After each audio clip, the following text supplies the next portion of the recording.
A workout scheduled for the day before Veterans Report rarely lands on the calendar by accident.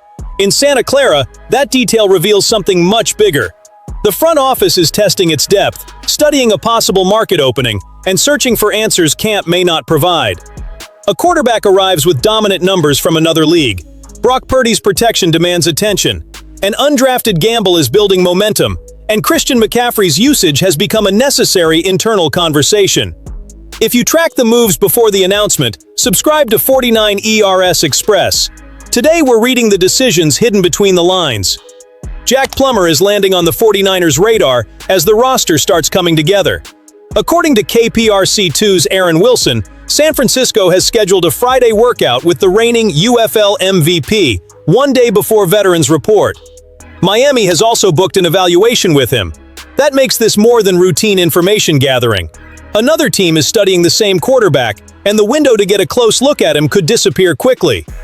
Plummer brings an unusual resume. Carolina signed him as an undrafted free agent in 2024, kept him mostly on the practice squad, and elevated him to the active roster late that season. The Panthers waived him in August 2025, and he still has not played in an NFL regular season game. His career could have stalled in that space between opportunity and obscurity.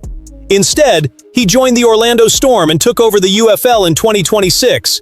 2,188 passing yards, 17 touchdowns, and just 1 interception. That is not quiet production.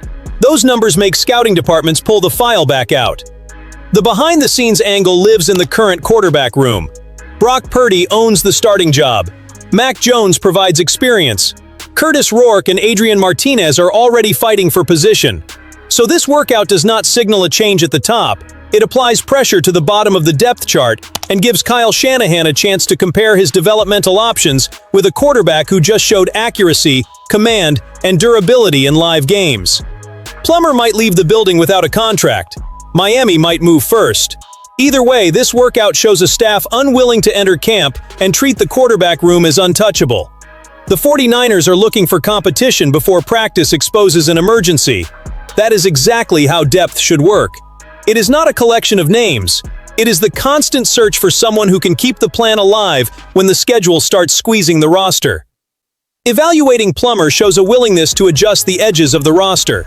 A much heavier conversation, though, is waiting for John Lynch in the middle of this offense. The left guard job still has no unquestioned owner. Camp will put Robert Jones, Connor Colby, rookie Carver Willis, and Brett Toth under an unforgiving light. One of them could take the position. The danger lies in building Brock Purdy's entire protection plan around the hope that somebody does. That is why Mekhi Becton belongs on the front office's call sheet. The former first-round pick rebuilt his career at guard in Philadelphia, spent last season with the Chargers, and was released in March. He started 15 of the 16 games he played for Los Angeles, including the postseason.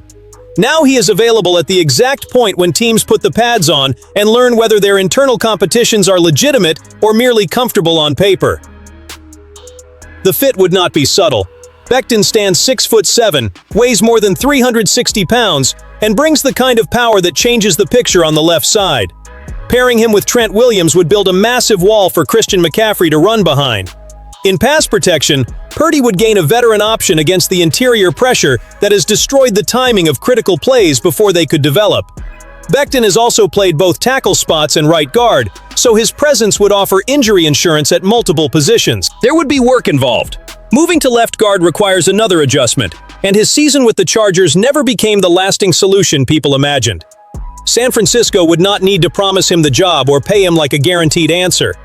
A short, incentive-heavy contract with a real chance to compete would spread out the risk. If Becton wins, the 49ers find the experience they are missing. If a younger lineman beats him, the competition produces a legitimate answer while making the bench stronger. Behind closed doors, the timing of that call matters as much as the name.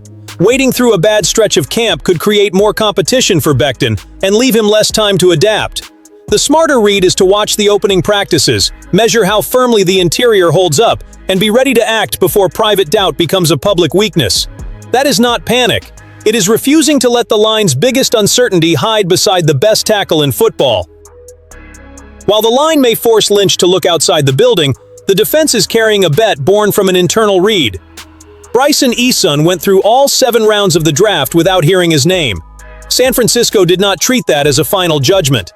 The 49ers moved aggressively after the draft, and according to the analysis Gary Davenport cited, gave him a meaningful guarantee to bring him into camp. When a franchise does that for an undrafted free agent, it reveals more than interest. It is reserving room for a serious evaluation. Eason is 6'2" and 323 pounds, but he began his college career as a linebacker at Tennessee. That background explains why his body and movement seem to come from two different stories. He grew into an interior defender, recorded 20 tackles for loss across 4 seasons at defensive tackle, and ran a 5.09-second 40-yard dash. Lance Zierlein projected him as a 6th-round pick, highlighting his strength, leverage, and short area quickness. The reasons he slipped also show up on film. His technique and understanding of the position still need to catch up with the weight he added. Eason does not arrive as a finished pass rusher, and that guarantee does not hand him a roster spot.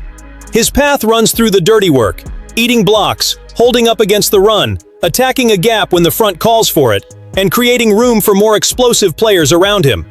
That detail could carry weight inside the coach's room. A physical defense cannot live only on the players who bring down the quarterback. It needs reserves who preserve the structure once the rotation starts. Davenport believes a backup role inside is within Eason's reach. The projection works if he can turn raw versatility into repeatable execution during camp. Give me a Santa Clara read in the comments. Use one word to describe the role Eason must earn to make the 53. No multiple choice answers. Tell me what you would see if you were sitting in that roster meeting. His case will not be decided by a headline. It will come down to how many jobs he can handle without weakening the defensive front. The most delicate puzzle is not hiding at the bottom of the roster.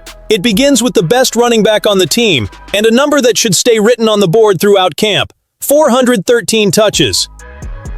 Christian McCaffrey produced 2,126 scrimmage yards, scored 17 touchdowns, and won Comeback Player of the Year after an injury-shortened 2024 season.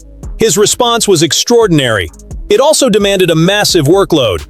CBS Sports' Jared Dubin ranked the 49ers 8th among the NFL's best running back duos for 2026, almost entirely on McCaffrey's individual power. The praise is deserved, but it comes with an uncomfortable challenge. San Francisco still does not know who completes that duo. Kalen Black appears to have the early lead, with Jordan James, Isaac Guerendo, and Patrick Taylor also in the competition. Camp does not need to create another McCaffrey. It needs to identify the back who can reliably remove part of his workload without forcing Shanahan to shrink the playbook or signal the offense's intentions. That backup must pass protect, catch the ball when called upon, and run within the structure with discipline. If he only enters after the outcome is settled, the problem of 413 touches remains untouched. This is where the internal conversation gets fascinating. The coaching staff can say it wants to manage CMC, but the real distribution of snaps will come from trust built in July and August. One missed protection from a young running back can stick in a coach's memory longer than 3 promising runs. One route adjustment made incorrectly can put McCaffrey right back on the field for the next snap. The second spot on the depth chart will not be won through explosion alone. It will belong to the player who removes Shanahan's reasons to hesitate. Dubin pointed out that McCaffrey remains devastating as a receiver. He caught 102 passes for 924 yards and 7 touchdowns, even while averaging 3.9 yards per carry. That versatility makes every substitution difficult, because his presence gives the defense no clean clue about what is coming. The strategic answer, however, cannot be leaving him on the field for something close to 80% of the snaps forever. The goal is not to make him less important. It is to make sure that importance survives until the games that define the season. Watch how today's 4 pieces connect inside the building. A UFL quarterback gets tested because competition protects the roster. Becton draws interest because experience could protect Purdy. Eason gets his shot because depth protects the defensive front. Now the staff must determine which running back can protect McCaffrey from his own value. Camp will deliver the answer through nearly invisible details. 1 blitz recognized, 1 route run correctly, 1 efficient series on the ground. The player who earns trust in those moments will be more than RB2. He will become part of the plan to keep the league's most versatile back whole when Santa Clara needs everything he has. This time, the movement is not a blockbuster signing. It is the way the 49ers are inspecting every support point before camp exposes the cost of improvising. Jack Plummer tests the quarterback depth. Becton keeps an escape route open for the line. Eason is trying to turn a bet into a roll, and the battle behind McCaffrey may decide how much fuel remains in January. That is a contender's responsibility. Find the cracks while there is still time to repair them. Join us for this daily read. Hit like and subscribe to 49ers Express. The faithful watch the play. We also watch what makes it possible.